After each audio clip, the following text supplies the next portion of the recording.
Hello and welcome to Tech Doctors, the podcast where we examine the latest technology news from a deeply engineering centric perspective. I'm Mike Ali, who, along with fellow tech doctorate Greg Martin and our MBA buddy Rob Haywood, thank you for joining our discussion. We will work hard to separate facts from opinion and hype from reality. We hope that you'll find our podcast informative and fun, so let's get started. This week, we're talking about a judge's ruling that AI companies can use copyrighted material without permission and the SpaceX Starship explosion during testing.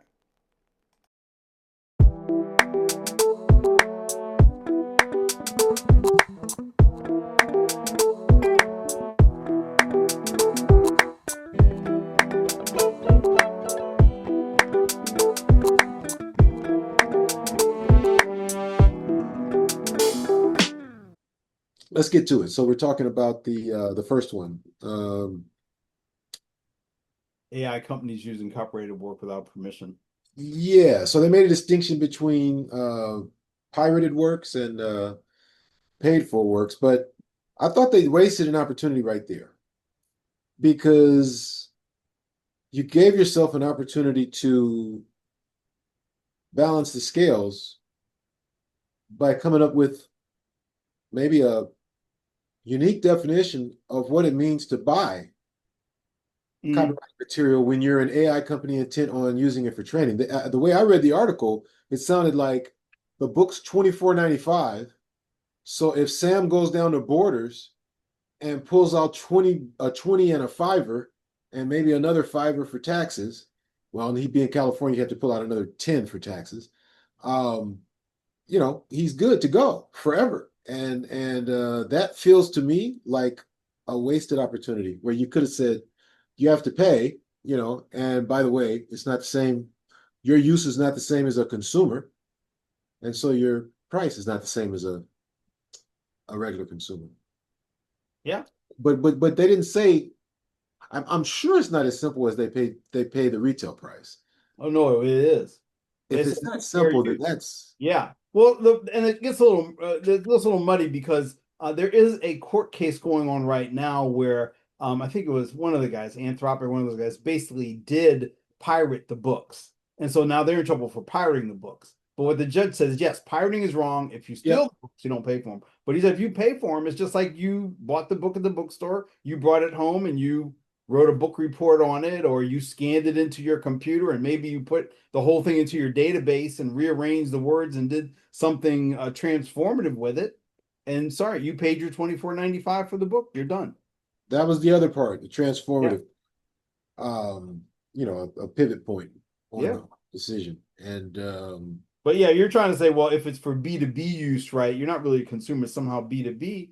And yeah, fair use says, well, yeah, but we don't have a way to distinguish between B2B and a consumer. And hey, too bad. But I agree that somewhere in there has to be something better. I think because obviously the authors are like, geez, the way this book is being used is worth billions of dollars to these companies, and I'm not getting any of that, right? None of it. I'm just getting the pay. It's like, can't you figure out some way to give me something? And I think the tech companies are killing the goose that lays the golden egg, right? Because they need content, and they're removing people's incentive to generate the content. That was my same reaction. And that's a shame because it doesn't look like we're going to have any controversy on this topic. I had the exact same reaction. You really want to maintain some incentive, human beings to continue to create beautiful, wonderful, content. And right now we have incentives for people to create crap. Right. We don't have any incentive for people to put the time and the expertise into building works of art or intellectual masterpieces, which would make our AI that much better. So I think the hard part is getting everybody's interest on it. And that boils down to money. And which brings us back to the beginning. $25.95 is not going to do it. Right. Who else could be sitting pretty here is the universities, right? Because as two PhDs, right? Don't the universities own the rights to our theses? Yeah, that's so I went to my alma mater, Georgia Tech, recently. And in preparation for my meeting with my thesis advisor, I decided to go to the library and look up my own thesis and read the damn thing. It was very hard. I got through about 19 pages. But in that process, I had to talk to the people that run the what do you call it? I forget the name of it, but there's a database where you can go Mhm. look up theses and other intellectual works. And they have a hard time staying um, available on the internet because they're constantly attacked by bots sent from AI companies looking to just grab whatever they can. Right, And right. I thought how fascinating, and I thought I wanted to bring it back to this podcast. And you thank you Yeah. for reminding me of that. So Um, so they actually try to block it. They're stopping it, right? They don't they want have to. It's yeah, almost like a denial of service attack. There's so many right, people out there trying to build up their war chest because right. that's how you compete. You know, And you that's high take the time, quality use the input. I data. mean, a theses are high quality data, The right? best Well stuff written, there well is. researched. Yeah, absolutely. And I would think, why can't you just go to the university with your checkbook? I mean, university would love to sell rights to that stuff. They're like, okay, how much? Give me an offer. You know, we're now asking people for 19.99 to download a PDF copy. You know, we can work something out, bro, for Right. real. Every Yeah. no one's trying to claim that the valuation of the company is based on their particular thesis. You know, there's Right. a combined Right. effect. And I think breaking up, the pie is what's used in economics, and a tiny slice goes a long way when the pie is that big. And the pie can get bigger. That's the It will point, get bigger right? if we It's not work just this one, out. right? Yeah. It's a growth engine, Right.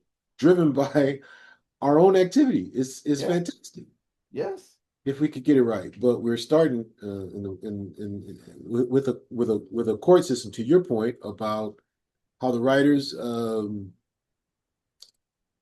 do us a disservice when they put things out that aren't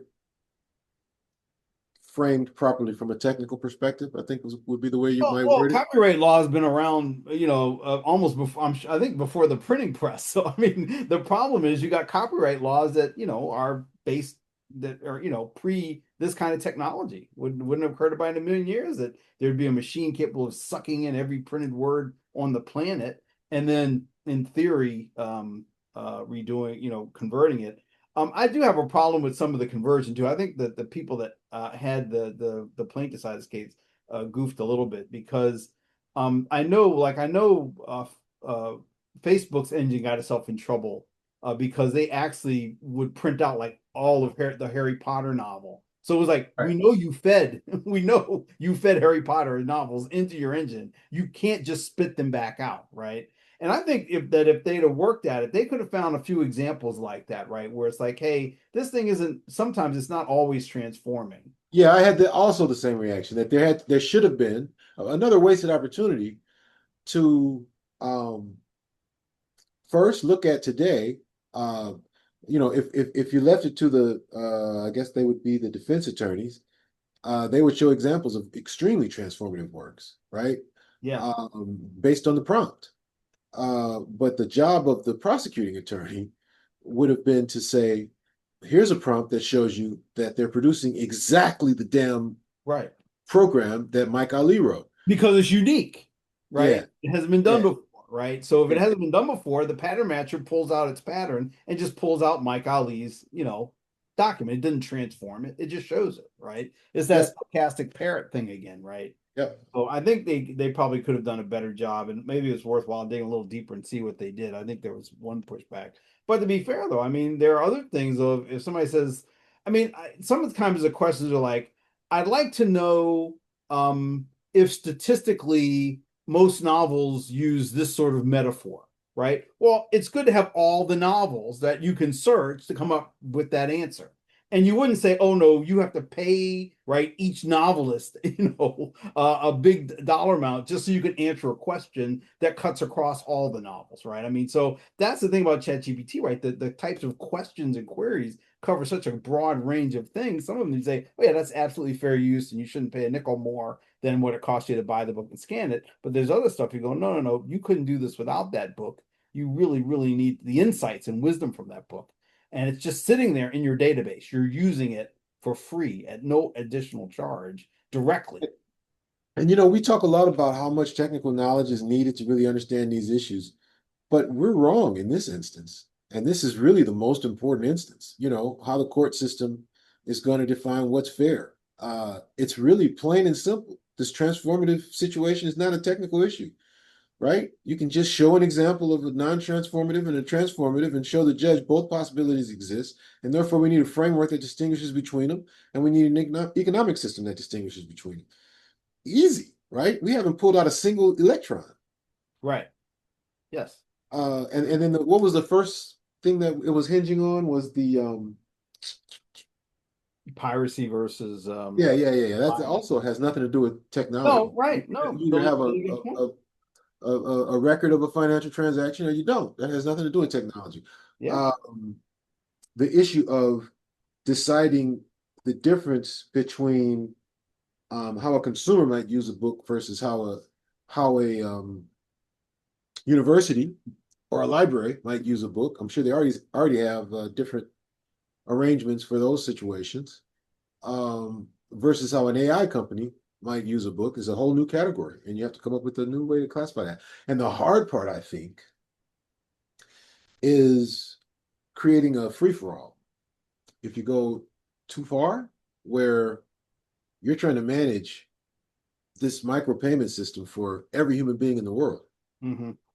because everybody's content is essentially copyrighted. Mm-hmm. But it's not that hard to do, though. I wouldn't mind getting a micro penny every time somebody makes a reference to my thesis. Maybe it'll add up to something, maybe it won't. You just define another thesis. Somebody would pull out a blockchain and actually implement this. Right? Yeah. I mean, that'd be pretty. I've been thinking about that for a long time, right? Who cares if it's a micro penny? Hey, money's money. I'll take it. No, I'm talking about the complexity of, we're talking about basically pretty detailed contracts between um, OpenAI and a publishing house. Right. Well, that's what I'm saying. Think about a collective, right? So if whatever that collective is, the publishing house, fine. If it's Rensselaer, where I got my thesis, and they said, "Hey, we want all you PhD students, former PhD students, join Rensselaer's collective while we negotiate on your behalf with these tech companies." I'm like, "Okay, cool. Sign me up." That's just, you've created so many possibilities, so many people competing for that potentially lucrative pot. It would be unmanageable from the provider's perspective. That's just a potential Yeah, speed bump. It's manageable, I but think so. Yeah, I'm with you. I understand. you have to put some thresholds in place, and eventually you have to be unfair to somebody. I think, and I think that comes down to um, the non-famous individual that hasn't commercialized their work, Yeah. right? A hip hop dancer on TikTok. I meant to say TikTok dancer, Mm-hmm. Afro beats dancer, or I'm a piano dancer on TikTok. Mm-hmm. Their content is going crazy now. Do they get anything for AI being able to recognize that and reproduce it, or don't they? And if I they guess. do they do it through a deal with TikTok or through a deal with each creator? It's Yeah, I guess. I mean, to me, I would love to see a case where OpenAI and Anthropic were forced into bidding wars for, high quality content. I know who would win in that case, right? And I guess I guess I believe that when you find ways for people to monetize their creativity, everybody wins, even if it's hard on the people who have to somehow pay for that or want to license it or whatever hoops they have to jump through. You still, again, you get into that positive feedback loop, right? Where you get more good stuff when you give people ways to monetize themselves. that's what happened with TikTok, right? Right. You get a lot of noise, but through that noise, man, there's some beautiful jewels. Well, I'm looking at these NIL deals with all these students, right? I mean, I know people are crying, "Oh my God, this is going to ruin the student athlete and the athletic ethos, and people, sports should be pure and all this nonsense." I'm like, let those kids make money. And I don't know anything bad, especially from the kids' point of view. The kids are having a great time, right? They're getting exposed to business, right? They're becoming businesses. They're making more money than anybody ever would have thought. They can now open up their lives to college, not college, help their parents, do all kinds of stuff. Just because someone said, "Hey, you know what? You've got talent and skill. and before you had no way to monetize. As a matter of fact, it was illegal for you to monetize it. Now we're making it legal for you to do it. It's good. And to your point, they are getting into bidding wars, right? There's some downsides around now. People are buying teams and all this kind of stuff. But I said, but underneath it, you've created opportunities for these kids. And some of those stories were tragic, right? There were kids who would say, yeah, I'm playing football at this school and I'm going hungry, right? They didn't have any Yep. money. Yep. Okay, so again, the judge wasn't lacking in technical insight. He No. just lacked a sense of, business and economics. Better comparisons, right? It reminds me of that. I don't remember way back in the day when Microsoft was fighting it out with what was Netscape with Netscape, right? And remember they had Internet Explorer, and they were told the judge, they go, Judge, Internet Explorer is so tied in with the Microsoft operating system that they're in, you have to think of them together. And the judge said, I deleted it off of my screen last night. Right. Again, to your point, it wasn't like it took a lot of deep technical knowledge or understanding or any of that stuff. They just said it's an application. You can remove it and substitute it for Netscape, and you're blocking that from happening. Cut it out, or I will break you up. So you're right. Awesome. Sometimes some of these deep technical things, just a little bit of common sense. Sometimes, right? We're in business for the times it doesn't, but there are Yes, exactly. TechDrs is in the business of times it does. In this case, it's pretty straightforward. You can understand it Straightforward. with 18th century or 17th century or whatever century it is, copyright law. It makes sense.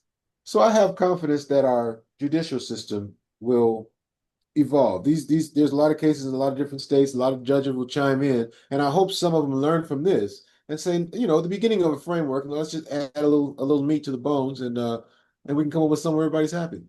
Although It's remember possible. the last sentence in the article though says that the Republican controlled Congress is considering a law that bars states from regulating AI companies in any way for 10 years.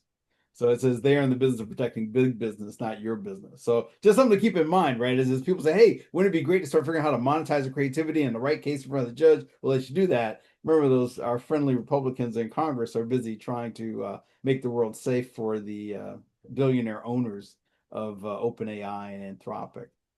Yes, they're in such danger, um, making less money or something. Okay, want to move on to the next one? Shift gears, yeah. Shift gears over to SpaceX. By the way, last thing on that last article. Oh well, yeah, last thing. That last line, uh, not your interest. Um, it was almost like the author was doing okay up to that point, seeming somewhat objective, but that was a pretty bad close from a journalism perspective. But okay, Well, I don't think Vice makes any pretensions about being right leaning or neutral. I think that's the key. But to yep. your point, so SpaceX. The reason why I put this up here is that to me this follows in the category of where there's smoke, there's fire, and I say that as No pun intended, man. That would have been bad if someone had pun, gotten hurt. But go ahead. multiple puns intended, because the thing about these stars, they keep blowing up, Mm. right? And it's like at some point, and what drives me crazy about this is Tesla's got the, or Elon, not Tesla, Elon will say, we move fast, we experiment, and the best way to learn is iterate, right? You put it up there, it blows up, and you learn it. I'm like, yeah, that sounds good, right? Except you have to learn from the explosion. And when you're on your whatever eighth, ninth, tenth, it depends on how you count explosion, it's not clear to me that you're learning. You're just So blowing stuff up. once again, I need a deeper understanding of the source because there was a phrase in there where the guy says the second rocket blew up in a similar fashion, but Tesla's engineers said it was a hardware failure in one of the tanks, like which was different. Yeah, The article simultaneously emphasized that Tesla's trying to make sure we understand that these are different failure sources, yeah. but me as the guy that's looking at the material, it looks exactly the same in terms of what happened. Right. And I just found that Are you interesting splitting that the hairs or not? Yes, I agree. Right. the writer felt tortured in trying not to say this is really suspicious that they didn't learn from the first Right. failure. Well, and we're there, right? We understand that if you've got two things that explode, and one time the root cause is X, and the next time the root cause is Y, fine. Maybe there isn't, right, anything other than two different problems that each had to be solved separately.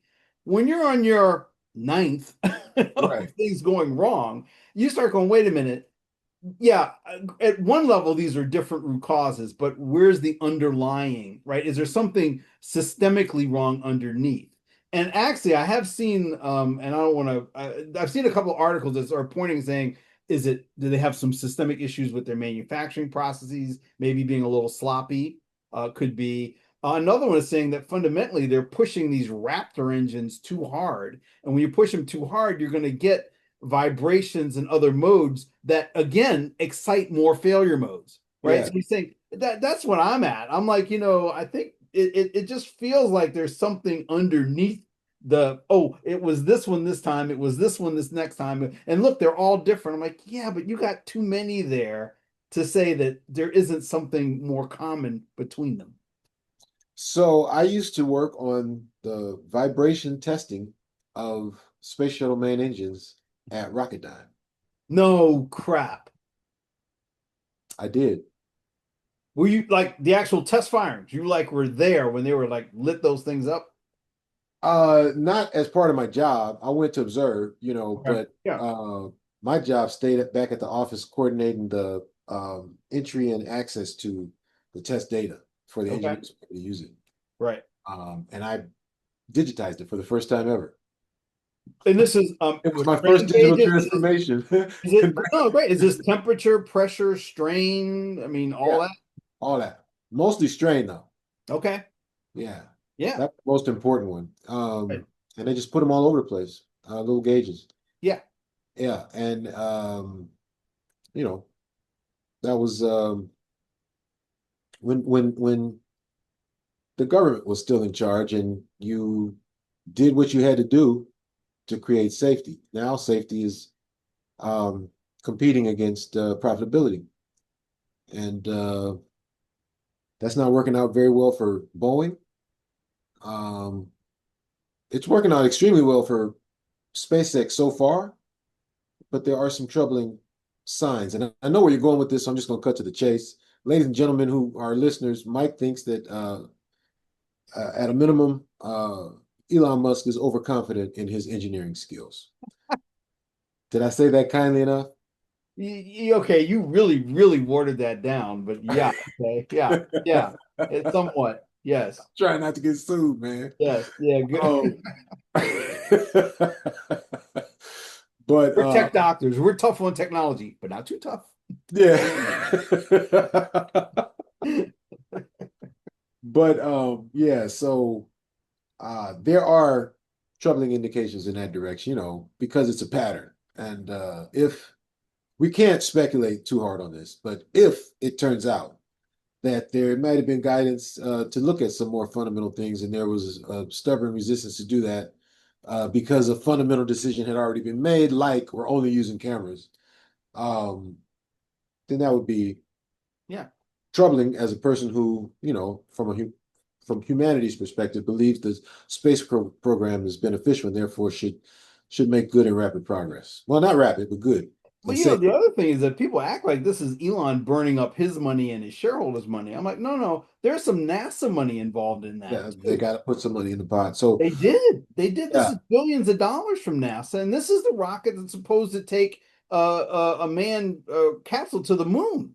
And So so who are all the competitors for the um NASA dollars that SpaceX way back when I don't, that to me, I'm going to do some research on this. I've gotten interested in this enough now. I'm going to dig back into some of this stuff because I know at one point, look, when NASA said they wanted to go commercial for space, there was only SpaceX. They were the only game in town, so that's why they got That's a lot of yep, this stuff, right? So I yep. get that, but still, they were supposed to be like the money that NASA gave them, if I understand right, was meant to get to the moon, right? Right. Not get to 10 explosions. I mean, they're so far from the moon with this rocket right now that you can't even see the moon. And the money's, if I understand, the money's basically gone. So I mean, this is, Well, this is there's probably lots of different layers of insurance involved. well, okay, but I'm talking about our taxpayer money. Like I said, I don't like this idea. Elon would make you think, oh, I'm a self-made, multi-billionaire. I didn't, and he's always talking about government largesse and companies shouldn't get government funding and all that crap. He's got more government funding than anybody. And he's blowing up our money. That's our money that's blowing up on the pad. So when I say where there's smoke, there's fire, and I laugh, there's some tears behind the laughter. That's some of our money too. Okay. So yeah, we're gonna more to follow. I'm gonna dig into this one. I really do because again, my nose is twitching. Something doesn't feel right here. Uh and the other thing is that people don't talk about a lot, but when Musk bought SpaceX, right? He had a way of attracting really good people and finding companies with really good people. And I read the early days of SpaceX, they had like some guys who were absolute geniuses at rocket design. The other thing is their early rockets were based on NASA technology. Again, our money, our funded, right? They took NASA technology that was proven and used it. So another hypothesis I have is that now they've moved away from that base of NASA technology and back to your point now, instead of having technology that was based on safety and security, right? And space is hard and you gotta, design safety factor stuff, is now based on, hey, we got shareholder commitments to make, right? And I'm like, well, that they've left that strong, safe base now, this may be another root cause that's underneath these explosions. So I feel Yep. the call for tech doctors. It's a call. I heard it. It's like the bat signal. Just when when the rocket blew up, that was like the bat signal. That was like the bat signal going off, man. So we'll dig in on this one. I'm Yeah, down. I think so. So I think that's it for another episode of Tech Doctors. Trying to think if there's anything else I wanted to say about the Rockets. Well, there was one thing. A piece landed on somebody's truck or car. No, did it? Yeah. One of the explosions, and I'm like, we never think about the risk to, surrounding neighborhoods. I think they had to divert some airplanes too, right? Because they said when that thing blew up, there's, they have to tell airplane, hey, stay away from that. So yeah, no, there's some, I think it's out in the middle of nowhere, but maybe not nowhere enough. Oh, and that's the other thing. In one of these versions, they were able to catch the booster rocket. What does Yeah. catch mean? Does it come back to the launch pad or they? Yeah. It's incredible technical feat. Yeah, they actually Yeah, this thing comes down and this little like sling catches the rocket, and everybody's jumping up and down and cheering, right? yeah, And yeah. I always feel like that's a bit of sleight of hand. I'm like, okay, well that's nifty and all, but that's it's almost like don't pay no attention to the man. Pay no attention to the explosion on the pad over there. Just remember this awesome technological achievement of catching this rocket. Mm. The other thing is with Elon, there's always something because there's a view that you catch the rocket and you just reuse it, right? You bring it in, you clean it off, you tweak a Blow the couple smoke things, out and of it. it's ready to go. And I've seen that somebody put a picture of the inside of one of those rockets, and it's like you're not going to reuse it. It's like everything's all twisted and bent inside. It's like you're not just going to reuse that. You got to rip that crap out. So there's a bit of sleight of hand again going with some of that too. So I'm telling you, all of it just nothing he does. It always has some little. It's like a veneer, and then you start digging underneath, and you start going, ugh, ugh. Don't get me I started. want to know the impact on the SpaceX stock too, because this has, they burned up the only test site they have um, for this phase of rocket testing.